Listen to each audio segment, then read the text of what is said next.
काम हुँदैछ है, काम हुँदैछ सिङ्गे। हाम्रो केटाहरू यहाँ काम गर्दैछन्।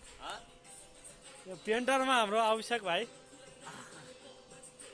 अर्को पेन्टर उता सबिन भाइ, म यहाँ विजय छु होइन।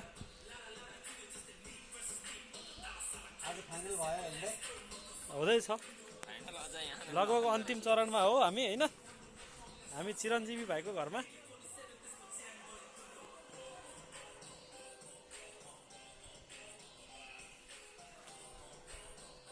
पुरानो सङ्गीतकार गुरु मिठराम घोर्साइने आदरणीय मित बुवा पनि हुनुहुन्छ। उहाँको घरमा काम गर्ने मौका पाएको छु।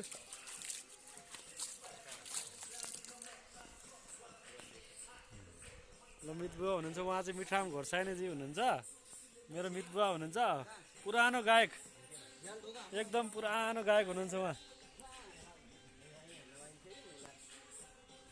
सायद यो युट्युबको जमाना आउनुभन्दा अगाडिको गायक हुनुहुन्छ उहाँ। अब उहाँको घरमा काम गर्ने मौका जुरेछ। यहाँ सबै काम लगभग फाइनल कामै मैले आफैले गरे हो।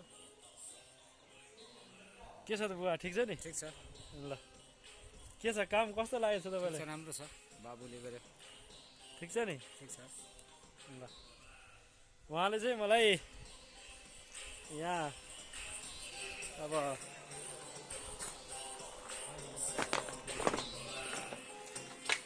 यहाँ तपाईँको लाइट फिटिङ,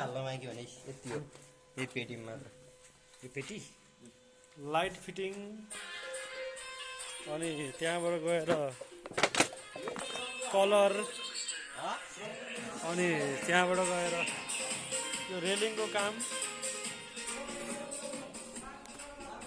यस्तो छ।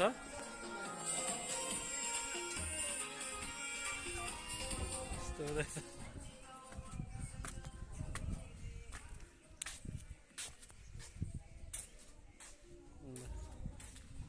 यस्तो छ सिङ्गे गाउँ।